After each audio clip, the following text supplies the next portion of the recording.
Hello everybody, welcome back to our Reset Info channel. In today's video, I'll show you how to easily enable low battery preheating on your XPeng vehicle.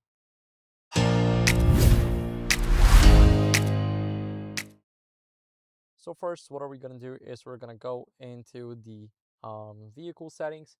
From here, we want to swipe down to charging and discharging. And here we have the low temperature battery preheating. We can enable it. And as you guys can see, battery expected to be preheated before 8:15 a.m. at low temperatures. Of course, we can change it. So if we want to leave the house at 6 a.m., we can do that here, and now it will be preheated before 6 a.m. so it's ready to go, so that you don't not let's say waste your battery life.